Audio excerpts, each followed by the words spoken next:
Good evening.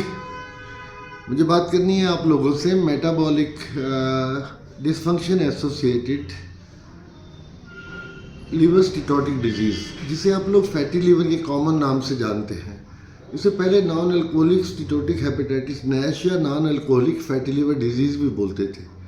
फिर एक सबसे बड़ी वजह थी, क्योंकि इसकी वजह पहले डायग्नोसिस में कॉज यही समझा जाता था कि ये या तो ज़्यादा अल्कोहल की वजह से होता है, जो अल्कोहलिक वाला होता है, और नॉन अल्कोहलिक में viral disease like hepatitis C वगैरह की वजह से जो हो जाता होता है। बट ओवर द ईयर्स जब डायग्नोस किया गया तो ये पाया गया कि सिर्फ ये दो वजूहत ही नहीं होती हैं, इसके अलावा इसकी वजह मेटाबॉलिक कॉजेज़ बहुत होते हैं। मेटाबॉलिक कॉजेज़ में सबसे पहली चीज़ आती है ओबेसिटी, यानी मोटापा, जिसके बारे में मैं अक्सर बोलता हूँ इसी प्लेटफॉर्म पर। मैं मोटापे के बारे में बहुत बोलता हूँ, to be very careful about that. और जो कि ओवरवेट या ओबेसिटी दोनों हो सकते हैं। सेकंड चीज़ है जो कि MASLD को कॉज करती है, यानी NAFLD या non alcoholic fatty liver disease को कॉज करती है, वो है type 2 diabetes.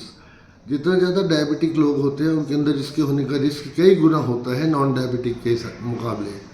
Then in the patients जिनके अंदर डिस्लिपिडीमिया यानी कोलेस्ट्रॉल लेवल्स डिस्टर्ब होते हैं, उनमें भी हाई ट्राइग्लिसराइड्स और लो HDL। High triglycerides is bad cholesterol और HDL इज गुड कोलेस्ट्रॉल। तो जिनमें गुड कोलेस्ट्रॉल कम होता है और ट्राइग्लिसराइड्स यानी बैड कोलेस्ट्रॉल ज़्यादा होता है, उनमें non alcoholic fatty liver disease बहुत ज़्यादा होती है। And then there condition like hypertension या फिर प्री डायबिटीज़। इंसुलिन रेजिस्टेंस का इसमें बहुत बड़ा हाथ है ये होने में।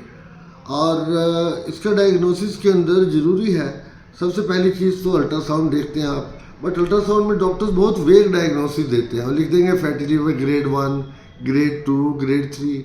ऐसा कुछ नहीं होता। एक बार अगर आपका फैटी लीवर डायग्नोस हो रहा है तो आपको नेक्स्ट स्टेप है फाइब्रोस्कैन कराना चाहिए।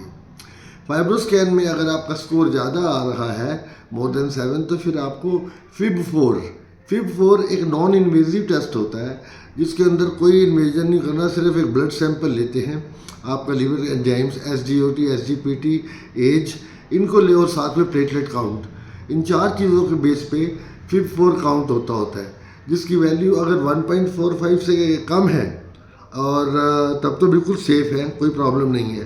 और अगर ये 3.25 से ज़्यादा है तो हाईली सिग्निफिकेंट है कि ये पेशेंट जिसको फैटी लीवर डिजीज़ है, बहुत जल्द ये पेशेंट व्हाट इज़ स्टीटोसिस पहले मैं बता दूं आपको।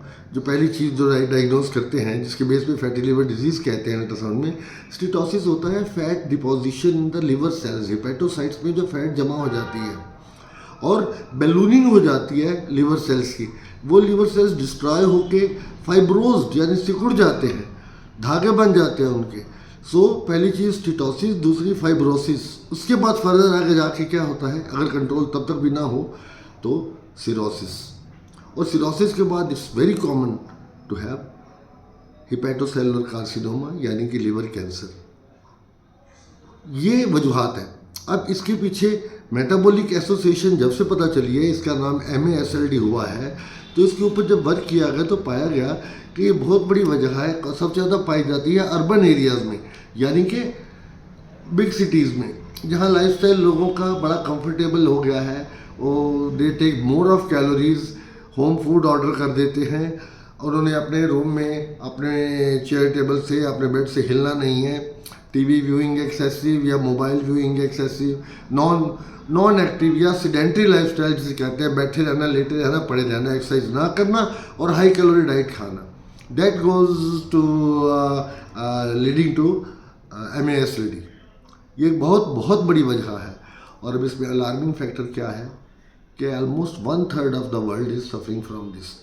दुनिया का 1/3 लोग इसे सफ़र कर रहे हैं। 30 से 35% अर्बन पॉपुलेशन यानी शहरों में रहने वाले लोग सफ़र कर रहे हैं और 15 से 20% गाँव में रहने वाले लोग सफ़र कर रहे हैं।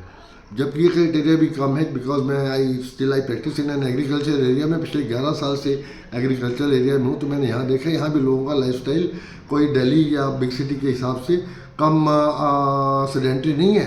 ये लोग भी कुछ नहीं करते, बल्कि ये खाते ज़्यादा हैं और सोते ज़्यादा हैं, आराम ज़्यादा करते हैं। खेतों में काम के लिए लेबर आ जाती है, वो करती है, वो भी माइग्रेंट लेबर्स होती है। So basically now the even the farming person is more towards the sedentary lifestyle. They are also equally prone to this disease. और डायबिटीज़ में तो मैंने पहले बताया इसकी प्रीपोंडेंस बहुत ज़्यादा है.